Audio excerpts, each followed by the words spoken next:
Bom dia, gente. Tudo bem? Oi, gente, então vamos começar aqui a nossa primeira aula, que é campo magnético estacionário. O roteiro desta aula de hoje é campo magnético estacionário, lei de Biot-Savart, lei de Ampère e exemplos. As fontes de um campo magnético são cargas elétricas em movimento, correntes elétricas, ímãs permanentes. Embora o ímã ele seja permanente, ele esteja parado, dentro de um ímã é como se a gente tivesse pequenos laços de correntes. A gente vai ver mais para frente lá na magnetização de materiais. Se eu tiver um campo elétrico variável no tempo, também ele produz um campo magnético, só que não é um campo magnético estacionário, e sim um campo magnético variável no tempo. Então essas são as fontes que eu tenho de um campo magnético. Um campo elétrico ele é gerado por uma carga em parada ou em movimento. Já o campo magnético ele só é gerado se a carga estiver em movimento. Se eu tiver uma carga movimentando com uma velocidade v, nesse sentido, eu quero calcular o campo magnético em qualquer ponto distante dessa carga. Vamos supor a direita dela no ponto 2, onde é o ponto receptor, que eu quero calcular o meu campo magnético. Ponto 1 é a minha fonte, ponto 2 é o ponto onde eu desejo calcular o meu campo magnético. Então, o campo magnético no ponto 2 é o produto da carga vezes a velocidade dela com o produto vetorial do vetor unitário dirigido da carga até o ponto onde eu quero calcular este campo. Dividido por 4πr12 ao quadrado. Essa parte de baixo aqui no denominador é semelhante à equação lá do campo elétrico. Nesse caso, gente, esse campo magnético aqui é chamado de intensidade de campo magnético, cuja unidade é amperes por metro. O sentido dele é dado pela regra da mão direita.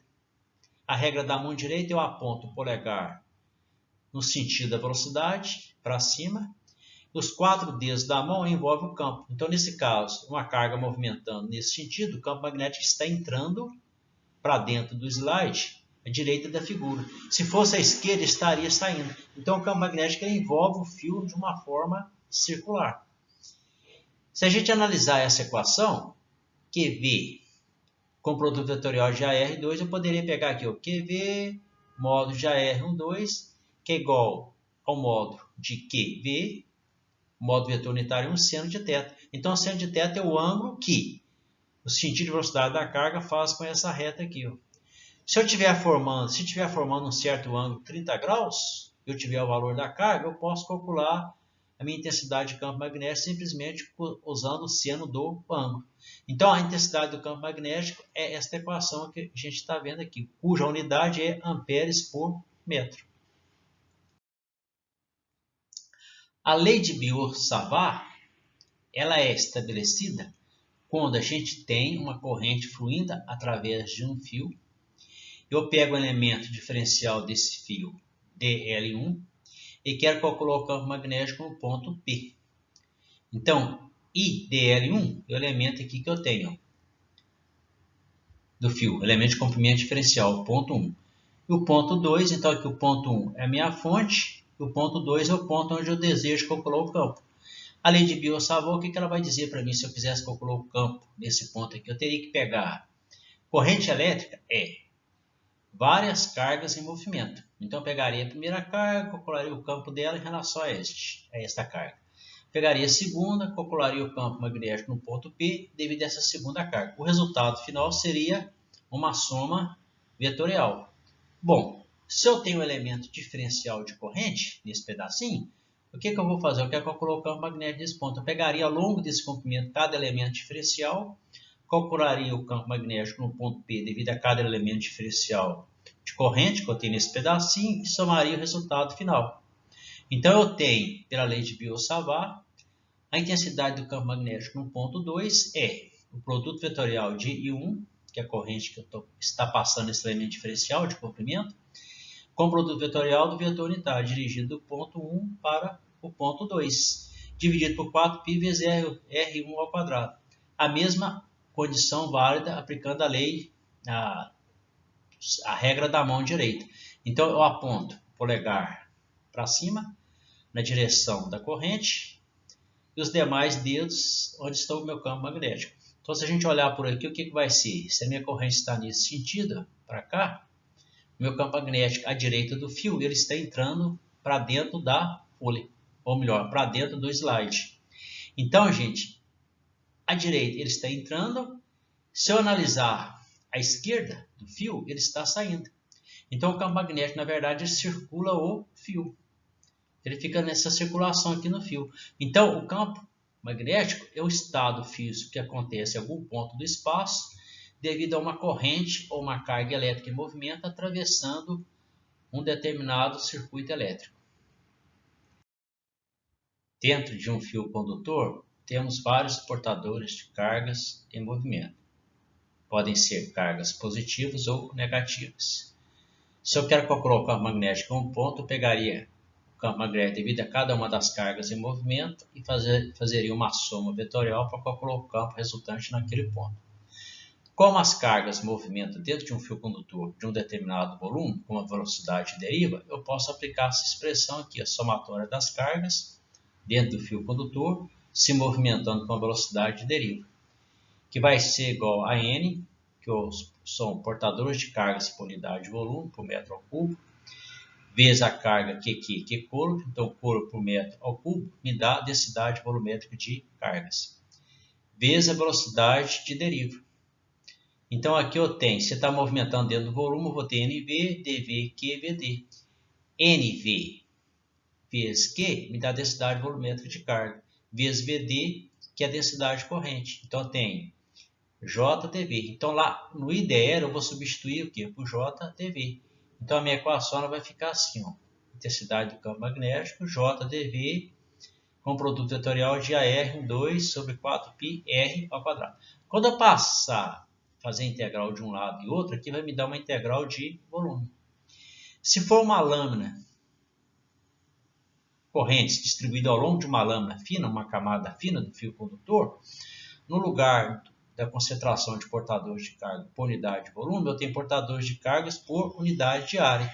E no lugar do dV, eu tenho ds. Então, eu vou ter o que? Uma lâmina de corrente, que é o KdS, com produto vetorial de AR2, que é a minha lei de Biot-Savart. Então, a minha lei de Biot-Savart aqui também. Ó. Só que aqui eu vou fazer uma integral dupla, uma integral tripla. Haja visto o seguinte, gente, essas equações aqui da lei de Biot-Savart, elas são equivalentes, se vocês olharem aqui, são equivalentes. Aqui, ó. Amperes vezes metro, amperes por metro vezes metro ao quadrado vai dar amperes por metro, J, amperes por metro ao quadrado, vezes dV, que é metro ao cubo. Então, vai dar amperes por metro, então elas são equivalentes. Então, na lei de Biot-Savart, qualquer uma dessas equações aqui, elas são válidas. Quando eu tenho um elemento diferencial de corrente, eu faço uma integral de linha. Densidade corrente dentro de um volume, integral de volume. Uma lâmina de corrente, integral de superfície. E para resolver essas equações, primeiramente a gente tem que aplicar a regra da mão direita, para saber em que sentido está o campo magnético. Bom, a lei de Biot-Savart, gente, ela sofre algumas simplificações quando o plano onde está sendo percorrido pela corrente e o plano onde eu quero calcular a intensidade do campo magnético, eles são os mesmos. Então, se eu imaginar nesse plano aqui, ó, que é uma corrente I atravessando para cima, eu quero calcular o campo magnético no ponto B, quer dizer, o plano é o mesmo. Então, eu posso usar algumas simplificações na lei de Biot-Savart. De trigonometria, imagina o seguinte, eu tenho a corrente entrando aqui, aí ela está saindo aqui para fora aqui, ó. Qualquer sentido que eu tiver, o campo magnético vai estar sempre entrando, a intensidade de campo magnético. Então, se eu pegar um ângulo θ daqui até aqui, e aqui eu tenho o quê? O R. Então, esse R, que é a distância do elemento de corrente até o ponto onde eu quero calcular a minha intensidade de campo magnético, e o vetor unitário AR, esse vetor que está direcionado aqui do ponto da fonte até o ponto HH. Aqui, por simplificação, eu coloquei apenas o R, mas na verdade isso aqui para mim é um vetor unitário. Então, o que eu tenho pela lei de Biot-Savart? I dr com produto vetorial do vetor unitário AR, que no caso aqui é o R. Então, gente, I, DL, DL, AR, ou DL, com R, que é o vetor unitário, eu vou ter o seguinte aqui, o DR, R, em módulo, isso aqui. O que eu posso representar isso aqui? DR seno de alfa. Por quê? O seno de alfa é esse ângulo que está formando aqui, ó. Sendo que R é o vetor unitário, então o módulo vetor unitário é 1, então vai sobrar o quê? DR seno de alfa. Aqui, se você ver em termos de trigonometria, o seno de alfa aqui, o DR é cosseno de beta. Que é isso aqui, que é o MN. Que em qualquer posição que eu pegar o ângulo θ aqui, ó, sempre vou ter o que? MN. O que é o MN? Que essa parte aqui, R dθ. Por que eu coloquei aqui R dθ, MN aqui? Porque isso aqui forma para mim um arco. Então a distância daqui até aqui é R. Qual que é o comprimento do arco? R dθ. Então no lugar de produto vetorial dr a R, em módulo, eu posso colocar o seguinte aqui, ó. I sobre 4π. I dθ é. Onde apareceu dθ? Porque dr é igual a R dθ. Então ficou aqui R dθ. Embaixo eu tenho um R ao quadrado, que simplifica com o R do lado de cima. Então vai sobrar um R aqui no denominador. Então essa expressão aqui, gente, ela é muito aplicada quando eu quero calcular o campo magnético em um ponto onde o plano que eu quero calcular ele é o mesmo onde está sendo atravessado pela corrente. Então, de acordo com os conceitos vistos anteriormente, aplicando a equação simplificada da lei de Biot-Savart, podemos calcular o campo magnético devido à corrente atravessando um fio de comprimento L desta forma, onde eu quero calcular a intensidade do campo magnético em um ponto P distante do fio de uma distância D. Então eu pego uma reta, traçando o início que a corrente está entrando no fio até o ponto onde eu quero calcular H, uma outra reta nas extremidades finais do fio, eu vou pegar um elemento diferencial de corrente em algum ponto do fio, onde a distância dele até o ponto onde eu quero calcular o campo, estou chamando aqui de R. E aqui eu tenho um ângulo θ que vai variar de θ1 a θ2. Então, desta figura, cosseno de θ é igual a D dividido por R. Tirando o valor do R aqui, eu vou ter R é igual a D dividido por cosseno de θ. Então, aqui eu vou ter D sobre cosseno de θ. O cosseno de θ passa para cima, então vai ficar I cosseno de θ dθ sobre D. Aí eu tenho o 4π, posso tirar para fora da integral, então vai ficar H igual a I sobre 4πd, e a integral. A integral vai variar de θ1, o início da corrente entrando no fio, até o θ2. Então vai ser θ1 a θ2 cosseno de θ dθ. Derivada do cosseno é seno. Então eu tenho seno de θ. Substituindo o θ2 e o θ1 na equação, eu tenho que o H é igual a I sobre 4π2, 4π vezes a distância, que multiplica seno de θ2 menos seno de θ1. Então esta equação aqui, gente, eu posso aplicá-la quando eu tenho a minha corrente atravessando um fio de comprimento finito, ou seja, um fio condutor reto de comprimento finito. Como eu posso aplicá-la também quando o fio for de comprimento infinito. Se esse fio aqui for de comprimento infinito, o que eu vou ter aqui? Eu vou ter θ1 90 graus, θ2 90 graus. Ou melhor, o θ1 é igual a menos 90 graus, o θ2 é igual a 90 graus positivo. Porque se for de comprimento infinito, isso aqui vai dar infinito. Então vai ficar paralelo aqui, ó. Então o θ1 vai ser 90 graus, menos 90, o θ2 90 graus. Substituindo nessa equação, eu tenho seno de 90, 1. Seno de menos 90, menos 1. 1 menos menos 1 vai dar 2 aqui dentro. Simplifica que eu tenho 2π vezes o ρ a φ. Por que eu substituí o D pelo ρ? E o vetor unitário que eu tinha por a φ. Exatamente por isso, gente. O H, em um determinado fio condutor, ele está circulando o fio assim, ó, nesse sentido. Então, a direção do campo magnético, a intensidade do campo magnético é na direção de a φ. E o ρ é a distância, como se você tivesse em coordenadas cilíndricas, que é um cilindro envolvendo o fio, onde ele está variando o quê? Com o raio ρ. Então, se eu aumentar esse raio, o que vai acontecer? do fio, no cilindro envolvendo o fio condutor, a intensidade do campo magnético ela vai diminuir. Ela vai aumentando à medida que você vai aproximando aqui do fio. Então, afastando o fio de corrente, a intensidade do campo magnético ela é menor. Certo? E aproximando do fio, ela é maior. A lei de Ampere ela é aplicada quando as correntes são altamente simétricas.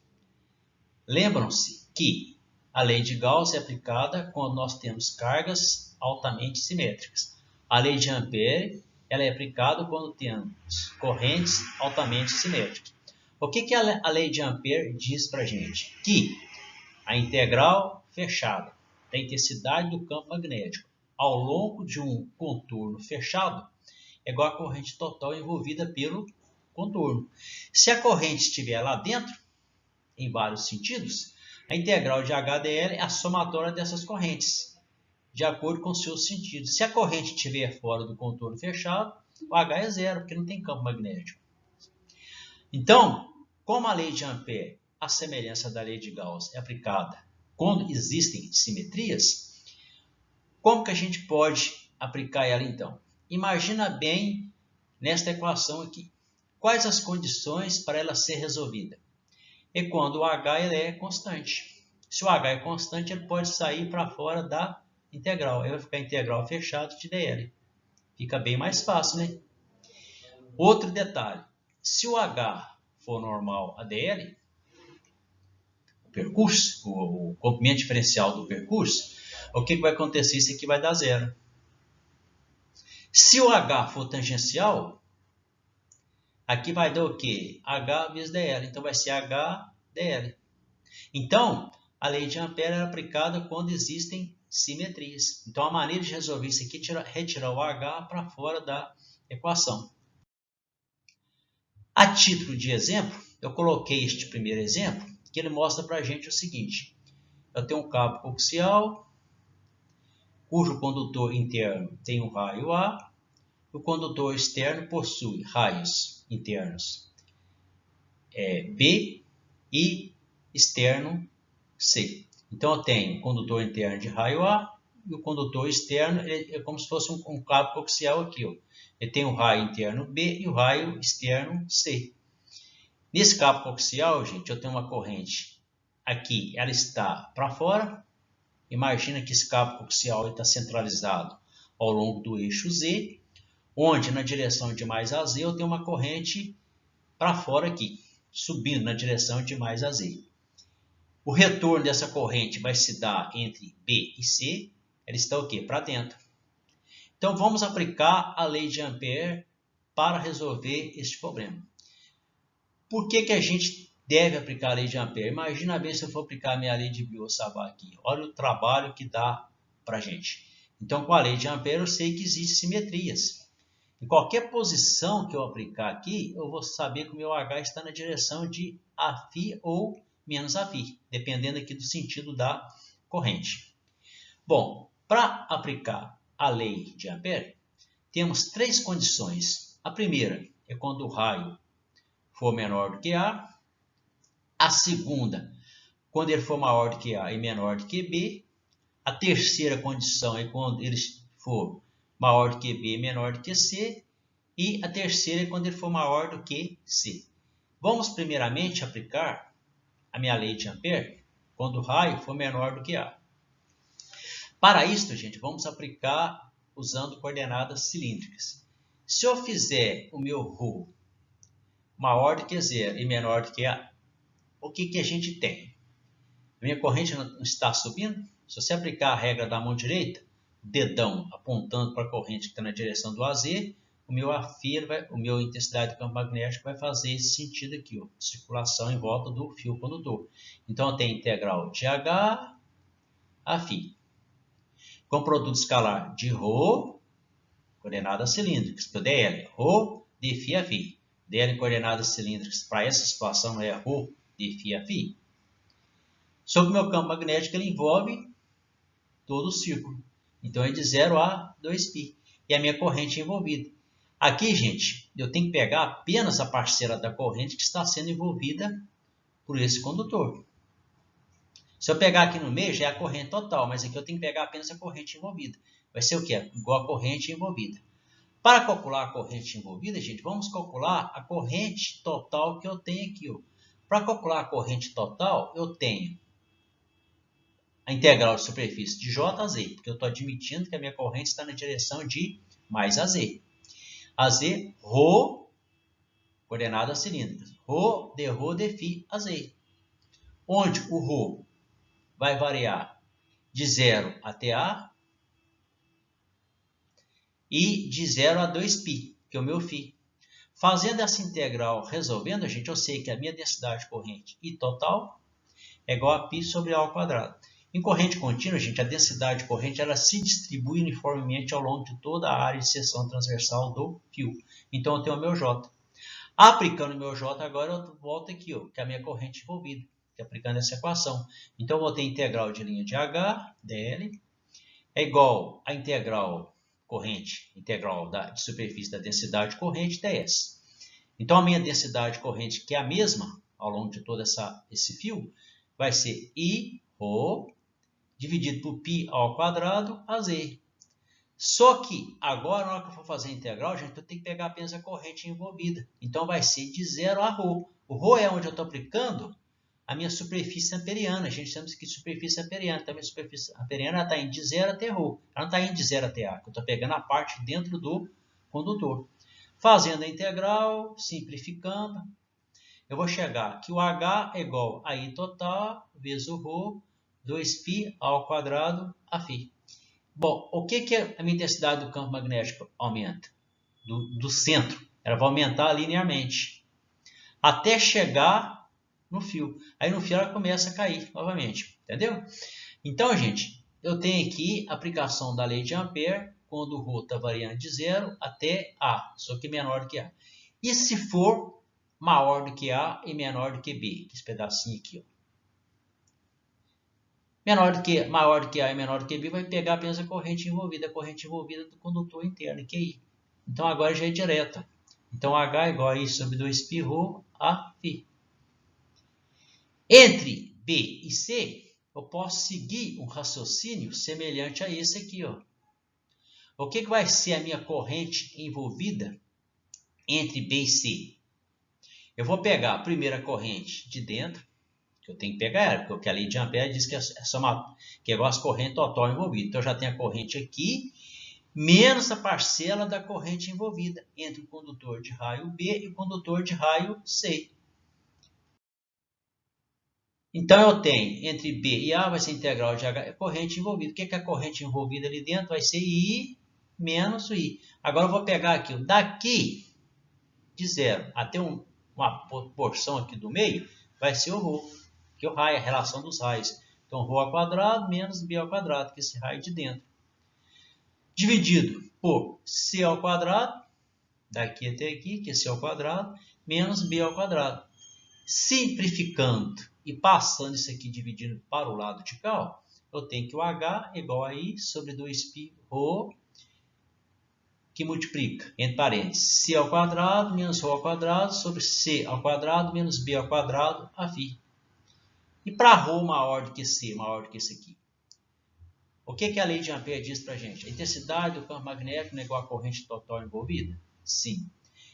A corrente envolvida é a corrente de dentro, que está no sentido, na direção de mais a Z. Essa corrente de fora, ela está, entre esses dois condutores, ela está entrando, oposta a outra. Então, é igual a zero. Então, a intensidade do campo magnético é igual a zero. O cabo coaxial, a gente chama também de linha coaxial, gente, é uma linha que ela tem uma blindagem magnética. Ou seja, o campo magnético fora, ele é zero. E nem qualquer campo magnético fora, ele não vai atingir dentro da linha. Então, isso aqui, ó, daqui até aqui eu tenho um isolador, isolante, aqui um material condutor e aqui um material condutor. E aqui fora eu tenho uma blindagem eletromagnética. É o caso de cabo coaxial, por exemplo, de computadores, onde o fio tem uma dobra que a corrente vai num sentido e vai no outro. Então, você não tem um campo eletromagnético fora. Isso aqui é muito aplicado em subestações, onde você anula o campo eletromagnético fora dos fios condutores. Exatamente para evitar perigos de manuseio ali dentro da subestação. O segundo exemplo pessoal, é o seguinte: uma espira circular de corrente de raio A é percorrida por uma corrente contínua no sentido anti-horário. Calcule a intensidade do campo magnético ao longo do eixo da espira, normal ao seu plano.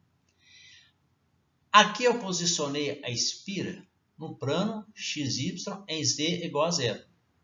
Então a espira ela tem um raio A, ela é percorrida por uma corrente no sentido anti-horário, para cá, portanto.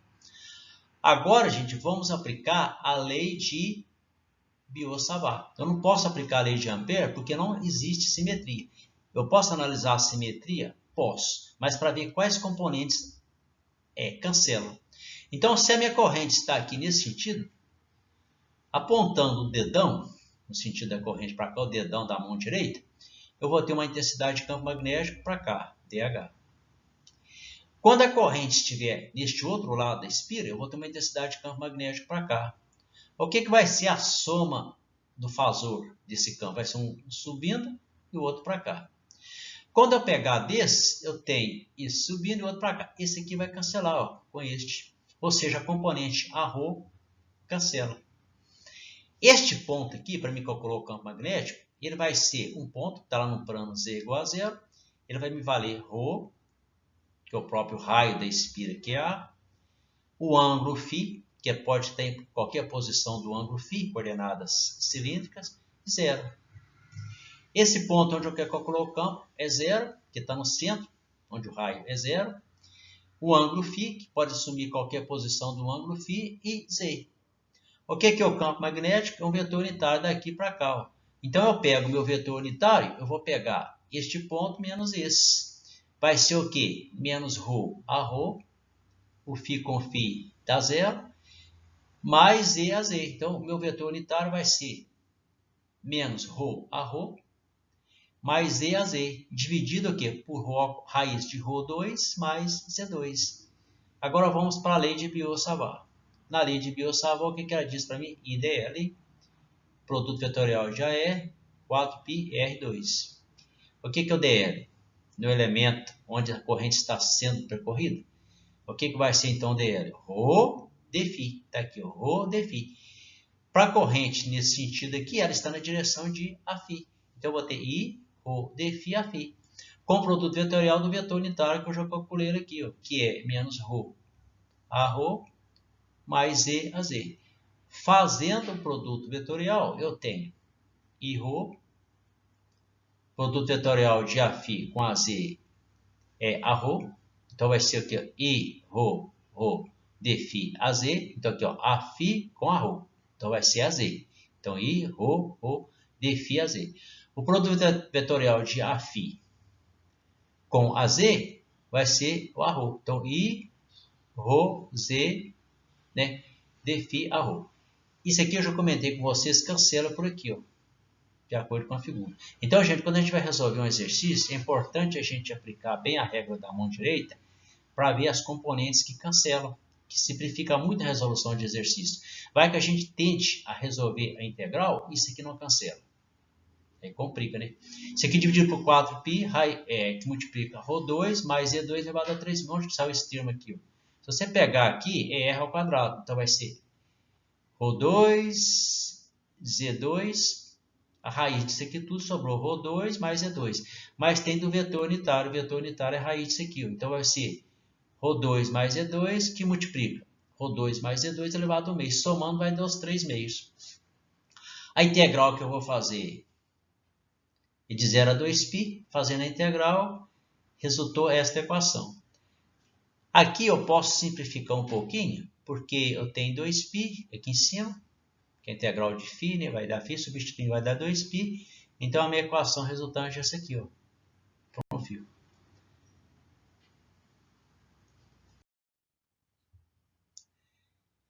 Conforme eu já comentei no plano de estudo, estas referências vão ser as que vão acompanhar nós durante o curso aí.